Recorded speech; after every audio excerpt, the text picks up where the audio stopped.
from Tim, who will tell us about Wave Font, which is visualizing information from voice in Caption. Very interesting, and we look forward to learn something. So thank you very much. I think you can hear me, and this is probably working. Yes, perfect. Okay, so hi, I'm Tim Schlibbe from Germany. I have a startup called Silicon Surfer, and today I'm gonna talk about our visualization of information and emotions from captions. So originally I was at KIT, Karlsruhe Institute of Technology, and did a PhD in multilingual speech processing. But now we have kind of a new technology which I'm gonna represent. So in multimedia, there has been a further development for video and audio, which means first we had, oh, okay, then I'll try it without it. Black and white on TV, then we had color, and now we have like 3D in the cinema, right? Then on the audio side, we had mono sound, then stereo sound, and now we have surround sound, which gives us an increase of information. But the font, the information was less, because first we had handwriting, and from handwriting we knew something about the writer, about his emotions, about his age, for example. But with a font on the computer, for example, we don't have this information anymore, and we wanted to add additional information now to the font, because the way we were reading the last 100 years hasn't changed at all. And there has no been further work to collaborate or well, automatic speech recognition and emotion recognition has rather been treated independently, which means on the one hand, with ASR, we try to get a transcription. We get only information what is being said, but we have no information how it is said. We don't have any information how someone speaks, like is there a break, how long are the words, where are the intonations, what's the volume about the words, and so on. And in emotion recognition, we usually try to categorize emotions from the speech signal, right? And we try to combine both. So our question is, how could we express the emotions in the text-based communication? So here we get into the game.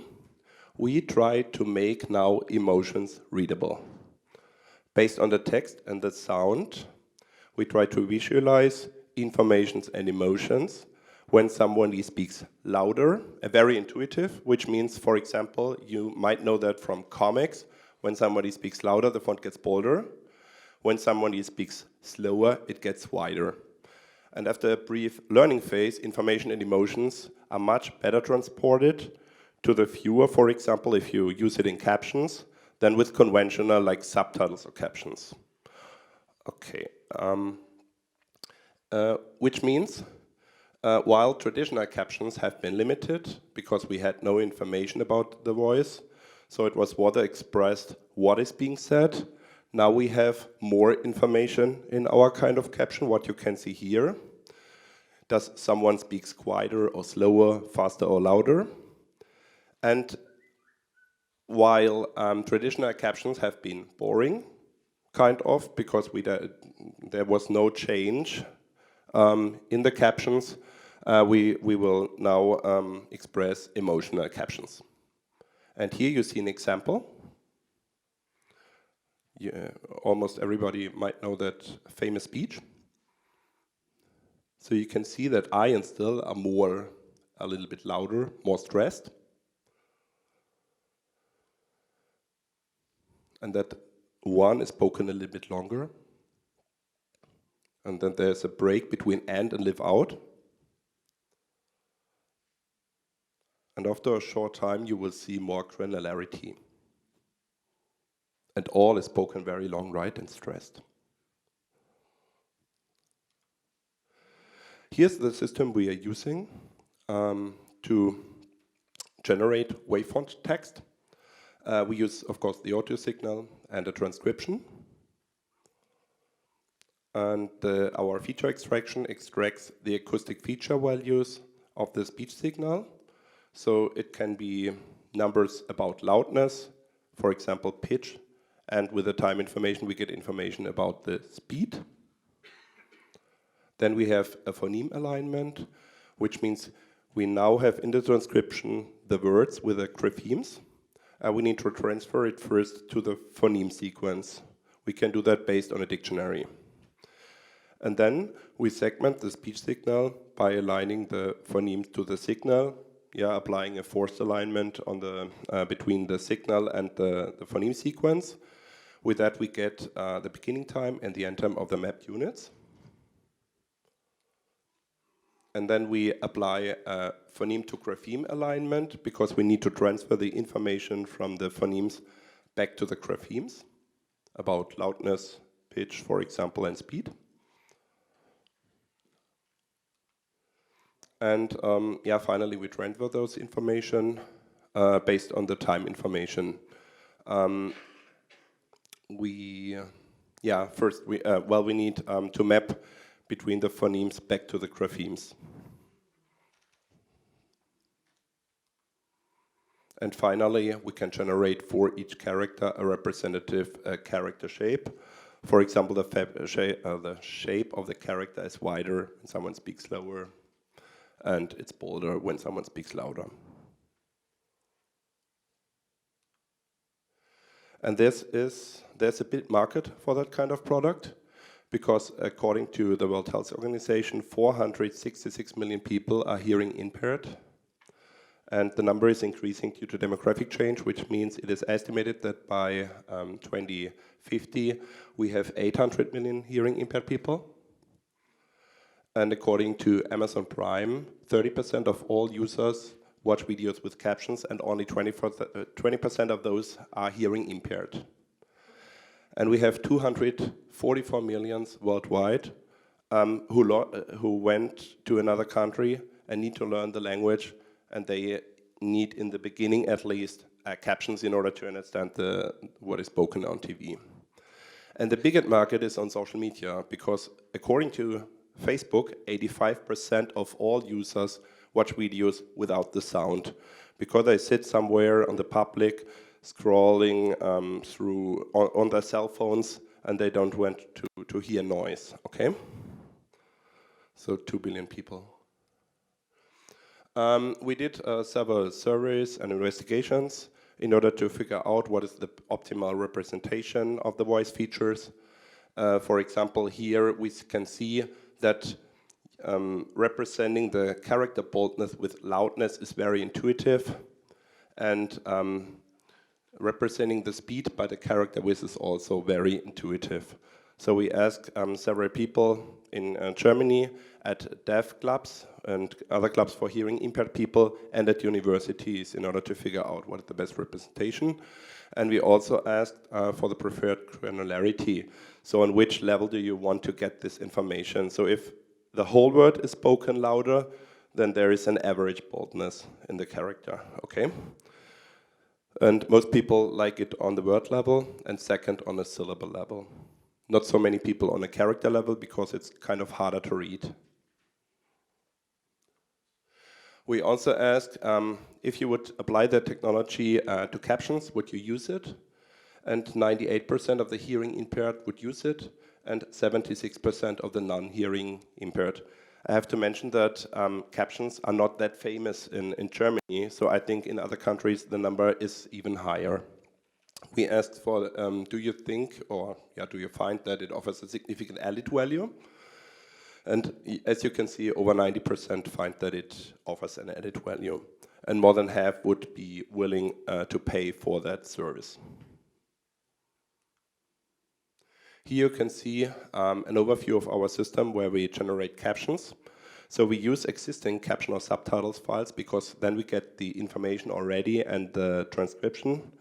And we use that time information in order to reduce the search space for the forced alignment. And then we have audio snippets And on each of the audio snippets, to each we apply the our wavefront generator, the system I've already described. Okay. And then as a result, we got wave font characters, or on word level, wave font words as vector graphics first. And then we can include those information into subtitle file formats, which supports different character shapes. Or what we also did is we can output code, which can be overlaid on a video player. And the last thing is we can render the subtitles into the video as well. It's universally applicable. Here you have an example for Spanish. This is on character level now. I think even if you don't really understand the language, you can see somehow the emotions.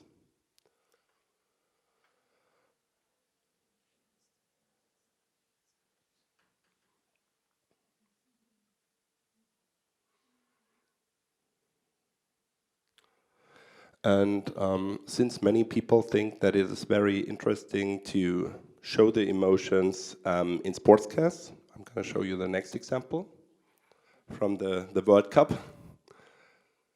And actually, I think it's also interesting to use it maybe in 2.5 years at the World Cup.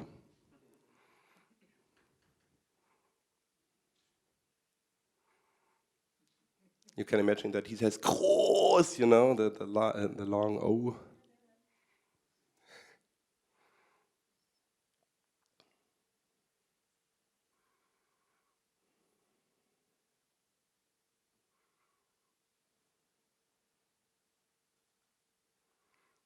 Okay, and then we tried first steps with Arabic. Here you see a sentence from the Arabic speech corpus.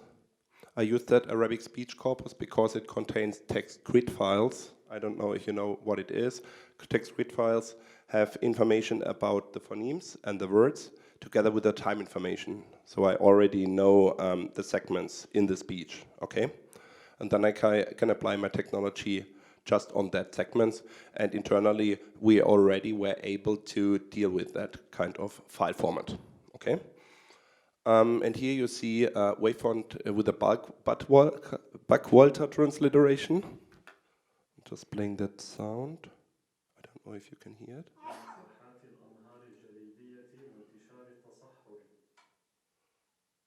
Again.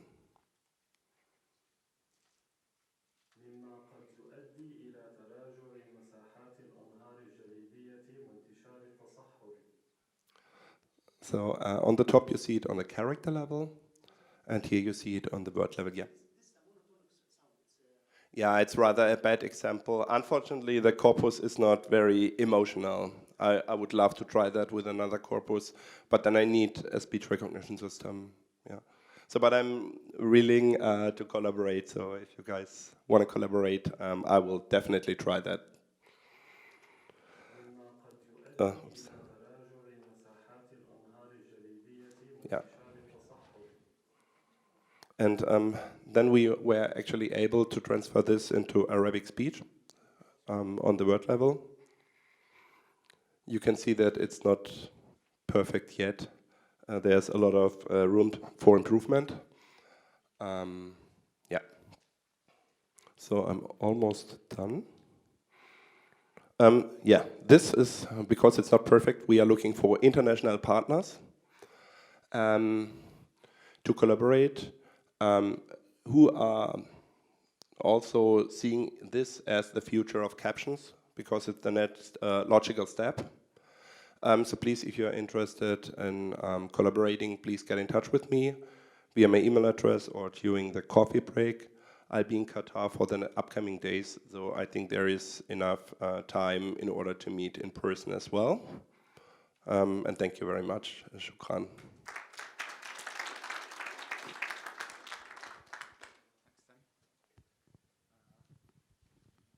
We can allow one question. So one. Okay. If it's burning, we can go for two. Okay, let's start by Hamdi. Hamdi, start. Thank you so much. Actually, I'm asking about the accuracy of the alignment of graphemes and phonemes in Arabic, in English and in Arabic, if you have these numbers? Because I think it's not an easy task. By alignment, you mean between the character, which phonemes belong to the characters, right? Yes. That's a good question. Actually, this is the major point here in this discussion, the alignment between the grapheme and phonemes. So because I showed you the results in the survey. Many people say on the word level it's completely fine, so it doesn't really matter so much because you don't see it because it's kind of an average. What I'm doing quite often is clustering the consonants and the vowels, and then it doesn't really matter too much. Yeah, but I don't know them. I think in Germany, well, with the German example and the English example, we have kind of rules, right? So SCH, for example, is always like sh, pronounced as sh, and in English, S and H. And I also double-checked the rules, you know, if it's kind of fitting. So it's not only a data-driven approach. I think it would depend on the model as well. Is it a grapheme-based or phoneme-based? So you have another factor in which ASR you're using. Yes, exactly. Okay. Thank you. Thanks, Tim. Just wondering at which point in the pipeline you do the emotion or sentiment recognition, and a very quick comment on the Arabic term, because the system take them bold, because in Arabic, like tasahhur or taraju, they are articulated strongly. In other language, they mean emotion, but in Arabic, they probably just normal speech. So my question was, at which point you do the sentiment analysis to make the fonts bold? We already extract feature values at the feature vector level, like 10 milliseconds, and then we put the average on the phoneme level, and then later to the character level. What we do is kind of a normalization. We didn't do that for, well, between vowels and consonants, because vowels have more energy, right? So we do the kind of a normalization, but for Arabic we haven't done that. This could be, you know, another thing which we could do if you say this is normal, kind of a normal way of speaking. It's not like stressing something, because right now we simply or stupidly express the information from the voice. So if it's more power in the signal, then it's bolder. Yeah, but in Arabic it may not be the case. And for emotion, I think we should need to talk with Najim. So just looking at intensity is not probably the best way to doing analysis. Sentiment analysis. Related question. So it should also be with, let's say, short vowels and long vowels, right? You know, if it is a long vowel, then normal, then it should not be expressed explicitly. Only when the long vowel is longer than normal, it should actually be highlighted. So, yeah, so a quick question. So you do the emotion as input to the text, but lately we find that we can get better accuracy if you give the information about phonemes to the emotion system. You do the inverse. Okay. So it helps a lot. So if you, so you're doing you're taking the emotions, like the system, and you give it to the ISR system for the graphene. We also find that if you have the information about which phoneme and give it to the emotion system, tell him that this is a phoneme like A or B or something like that, and he will recognize better the emotion if you give him the phoneme, because he will leverage this information. You're not doing emotions, are you? No, I'm not. I'm just trying to represent. Yeah, I know that. But if you perhaps the other cycle give it the to normalize your text, if you give him the phoneme transcript to normalize it, probably helpful than just normalize it without. To put it back in the system. Yes. And using those information. Okay. Yes. Okay. Yes. Cool. All right, so we'll end here and thank Tim for his presentation. Thank you very much.